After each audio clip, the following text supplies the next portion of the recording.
대한민국의 소상공 문제는 제가 보기에는 하느님이 와도 해결을 못할 거다라고 그런 그런 생각을 합니다.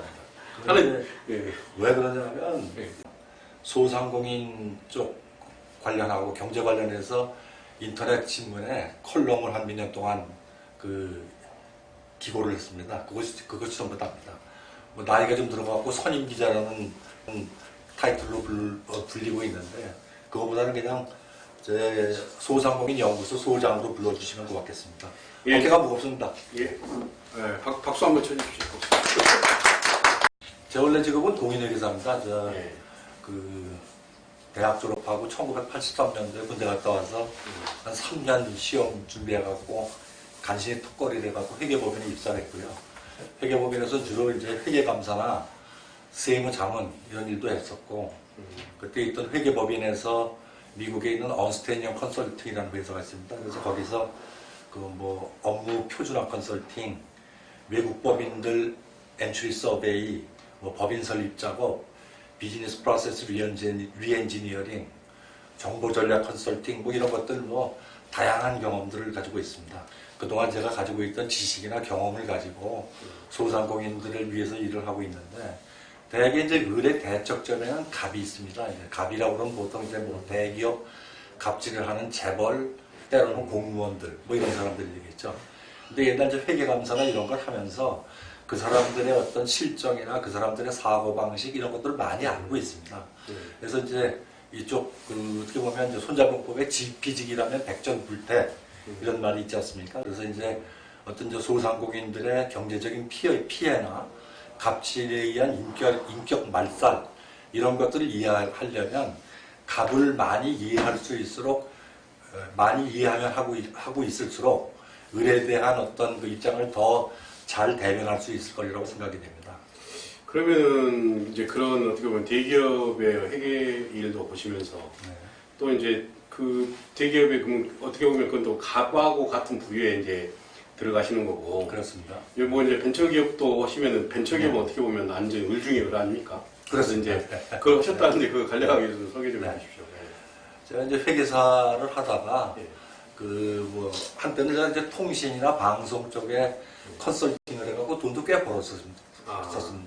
그러다 이제 어떻게 이제 어떤 기회에 하나로 전자결제라는 회사를 1999년도에 창업을 했습니다. 그래서 이제 그 사업은 뭐냐면은 은행 밴이라는 사업입니다. 그래서 이제 보통 밴이라고 그러고, 근데 제가 했던 이제 사업의 캐치프레이즈는 내 손 안에 작은 은행 해가지고 보통 저희들이 이제 그 점포에 있는 신용카드 단말기 또는 이제 모바일 신용카드 단말기에다가 은행 거래 기능을 담았습니다. 그래서 이제 은행에 가지 않고 이제 신용카드 단말기에서 은행 업무를 보는 상황인데 1999년도는 지금처럼 어떤 인터넷 뱅킹이나 이런 게 스마트 뱅킹이나 이런 게 활달하게 활성화되지 않았던 시점이기 때문에 그 당시엔 그래도 좀 획기적인 어떤 사업 내용이었었습니다.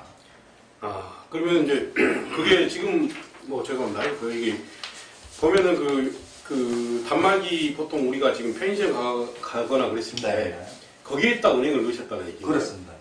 지금도 어떻게 보면 지금보다 더 뛰어난 일을 그러면 몇 년 전에 하신 거예요? 지금 현재 스마트폰 가지고 인터넷 뱅킹을 하니까 그게 그렇게 대단한 건 아니었을지 모르지만 당시로서 굉장히 좀 희귀한 그런 그러니까요. 2000년대 초반입니까? 1999년도. 99년도에 그걸 하셨다고? 네. 야, 안철수 씨보다 더 훨씬 더 사업을 많이 했기 때문에. 그렇습니다. 엄청 좋은 일을 하신 것 같은데, 그리고 이제 제가 알고 있기로는 또 특이한 이력으로는 또 보좌관도 하셨어요. 네네. 그래서 이제 보좌관 하셨는데 그때가 언제 시절에 보좌관 하셨나요? 이제 사업을 들어먹고 그리고 한참 이제 이따가 이제 어떤 기회에 이제 18대 국회에 들어갔습니다. 그래서 18대 국회에 들어가가지고 기획재정위원회에서 보좌관 일을 좀 했었습니다. 참여정부의 이제 근로장려세제 시행에 대해서 이제 관여를 하셔갖고 그 이제 보좌관 활동을 하시면서 이제 그거를 입법을 하시는데 이제 도움을 주셨던 건가요? 제가 입법을 했던 건 아니고요. 이제 근로장려세제는 노무현 대통령의 대선 공약에 있었습니다. 이런 공약도 있었네요. 그래가지고 그때 이제 그 조세연구원에 있던 제 이제 대학 후배가 예. 그 청와대 안에 그 스텝으로 근무하면서 예. 이거를 이제 시행을 하려고 그랬었는데 예. 그 노무현 정부 초기에는 뭐 탄핵 뭐래가 골치 아팠었죠. 그러다가 이제 후반기에 예. 노무현 대통령께서 이 근로장려 세제를 그 시행하려고 예. 입법 작업을 그 시작을 했습니다. 예. 근데 이제 그 당시에 이제 고위 그 경제 관료들 그때 이제 이현재 부총리였었는데 예. 이런 사람들이 이제 막 악을 쓰고 이제 반대를 했습니다. 반대 이유가 뭔가요? 그 반대를 한 이유는 예. 그 근로장려 세제가 시행이 되려면 예. 저소득층 이제 보통 이제 워킹 푸어 그룹 그래서 예. 그 근로 빈곤층이라고 표현을 하는데 예. 되게 그 사람들이 이제 일용 근로자, 비정규직 이런 이제 근로자 계통에 있는 분들하고 영세 자영업자들을 지칭합니다. 예. 이 사람들에 대한 소득 파악을 하지 않으면 예. 근로장려세제 시행이 될 수가 없습니다. 아, 그 파악이 안 됐었나요, 그때 당시에? 그 지금 같은 경우 일본도 아직 근로장려세제를 도입하지 못하고 있습니다. 지금도. 아. 근데 이제 그 당시에 그 뭐 잘들 아실 겁니다. 맞아. 건설회사 같은 데 가면 임금 지급할 때 뭐 도장 꾸러미를 잔뜩 갖다 놓고 현금으로 임금 주고 그런 것들을 국세청에 보고를 하지 않기 때문에 예. 그런 저소득층에 대한 소득 파악을 한다는 게 굉장히 힘들었죠. 그리고 이제 이 소득 파악이라는 것이 굉장히 중요한 것이 복지정책, 노무현 정부 때도 복지정책이 굉장히 활성화가 됐었는데 하려고 노력을 했는데 굉장히 예. 힘들었던 이유가 뭐냐면 예. 복지정책을 시행을 하려면 키워드가 두 가지가 있습니다. 하나는 예. 형평성이 맞아야 됩니다. 형평성. 정부에서 예. 어떤 이제 복지 수혜를 받을 때 예. 받을 사람이 받을 만큼만 받아야 됩니다. 안 받을 사람이 받거나 덜 받아야 될 사람이 더 받게 되면 옆에 있는 사람들은 배가 아프죠. 그다음에 또 하나는 이제 그 사각지대 해소, 복지 사각지대 해소라는 말이 있는데 예. 요즘에도 왜 이제 뭐 잠실 세모녀 사건 뭐서 이런 일이 많지 않습니까? 그러니까 이제 그때 이제 그 참여정부의 모토가 또 하나 누가 있었냐면 찾아가는 복지 그랬습니다. 찾아가는 복지라는 게 뭐냐면 정부가 알아야 돼 먼저 저소득층 저 사람이 밥을 굶는다. 그럼 밥 전에 정부가 미리 알아서 찾아가서 예. 그 사람을 위해서 어떤 복지 혜택을 예. 줘야 되는 것이죠. 근데 그런 것들을 하려고 그러면 전부 이제 소득 파악이 키였는데 예. 이 소득 파악이 어렵다는 이유로 예. 그런 이제 그 재경부 관료들이나 이런 사람들이 무척 반대를 했었죠. 지금도 이제 소득 파악을 하려면 여러분들 이제 편의점이나 이런 데서 예. 알바생들한테 인건비를 주지 않습니까? 예. 그러면 이제 그 사업주들은 어떻게 해야 되냐면 그 사람들한테 공급을 줄 때 주민등록번호 뭐 이런 걸 주소 이런 걸 적어놔야 되는데 메모를 해놨다가 분기별로 대한민국의 모든 사업자 뭐 재단법인 사단법인 포함해가지고 분기별로 석 달에 한 번씩 일용근로자 임금 지급 명세서 낸 걸 제출을 해야 됩니다. 그러려면 편의점 한 사업하는 사람들이 뭐 오늘 알바생 왔다 내일 왔다가 뭐 복잡하지 않습니까? 그쵸. 그 사람들 다 메모했다가 분기별로 그 국세청에 보고한다는 게 보통 그 번거로운 일이 아닙니다.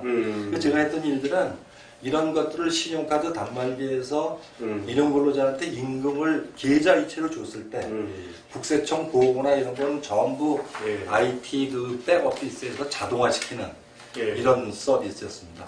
예. 그러면 이제 아까 이제 말씀드린 이제 근로 빈곤층 중에 예. 알바생이나 이런 사람들은 분명히 근로자입니다. 예. 그런데 이제 보통 지금 조금 전에 말씀하셨던 예. 라이더, 라이더. 그다음에 보험 설계사, 예.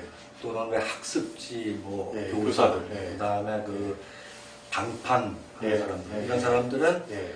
보통 이제 우리 법적으로는 특수직 근로자라고 합니다. 특수직 근로자라고. 예. 특수직 근로자는 근로자도 아닙니다. 봉급을 네. 받는 것이 아니기 때문에. 그 다음에 사업도 하지. 사업자 등록증도 없기 때문에 어떻게 보면 회색지대에 이렇게 방치가 되어 있는 방치돼 거죠. 있죠. 그 사람들에 대한 소득 파악 문제는 아직도 블랭크에 있고, 그 다음에 자영업자들 소득 파악 문제도 거의 블랭크에 있습니다. 자영업자들도 지금 절반 이상이 장부기장을 하지 않습니다. 그러니까 이제 국세청에서는 그 매출액 맞춤을 하죠. 신용카드 담당이나 이런 데서 신고받은 거 가지고 소득 표준율이라는 개념으로 어떤 의제 소득을 계산을 하죠. 그래서 아직까지도 우리나라는 이런 이제 그 저소득층에 대한 소득 파악 이런 것들이 부실한 실정입니다. 그리고 저기 좋은 일을 하신 것 중에 네. 그 건설 일용직 노동자들에 대한 데이터 뭐 만들어 주신 일인가요? 네, 예. 네, 네. 근데 그것도 하셨다고 제가 네네. 예, 들었는데 그건 또 아, 일을 너무 많이 하셨네요. 근데. 이렇습니다. 예. 그 자리에 이제 사전 정보에 의하면 예. 경제 장관들은 무조건 반대하자 예. 이런 분위기가 팽배해 있었습니다. 왜 그랬습니까? 그건 이제 기득권들?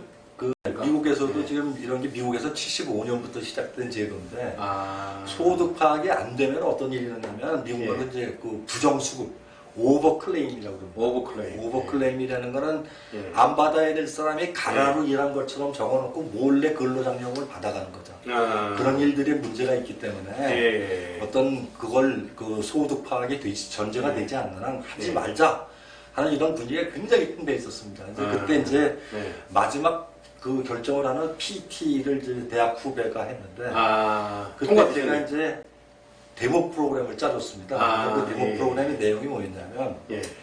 그 임금을 주는 가장 열악한 환경을 가정을 했습니다. 이제 그걸 아. 제가 그때 가정한 거는 강원도 어디 산골짜기에서 아스팔트 공사를 한다. 예. 그때 이제 임금을 주려고 그러면 예. 사장이 이제 그 일용 근로자들을 본고에 태우고 가서 본인도 가서 일을 하다가 예. 한 서너 시쯤 되면 이 사람은 차를 끌고 나와야 된다. 그래서 이제 현금을 찾아서 현장에서 논아줘야 되는데 그럼 그 사람들은 그 당시만 해도 인명별로 일당을 주진 않았습니다. 예. 내게 이제 십장한테 이 사람이 5명을 데려갔다 그러면 5명의 일당을 다 모아서 주고 인명별로 적을 이유가 없는 것이죠.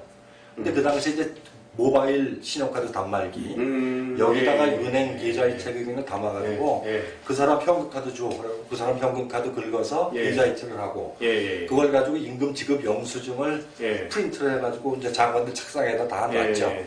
이렇게 놓고 예. 하니까 노무현 대통령께서 소득 파악이 어렵다고요. 그러더니 제가 뭐 전해 들은 얘기인데 예. 됐지요. 이현재 이렇게 부총리를 쳐다보면서 그렇게 예. 하셨다는 말씀 들었습니다. 예. 물론 그 자리에서 예. 경제관료들은 찍소리도 못했다는 얘기. 아, 그래요? 그래서 시행이 됐고. 예. 그리고 이제 우리가 이제 보통 아주 이제 좀 멋있는 일을 좀 하셨는데 그 우리가 김영삼 대통령이 그 어떻게 보면 금융실명제를 하셨는데 제가 보기에는 이게 이제 주류 실명제 같거든요. 네네. 네. 어떻게 보면 주류에 대한 그 가짜 주류나 막 이런 것들이 없어지게 된 계기이지 않을까 하는데 여기 보면은 주류 결제 제도를 그 시행을 만드셨다고 하는데 그 내용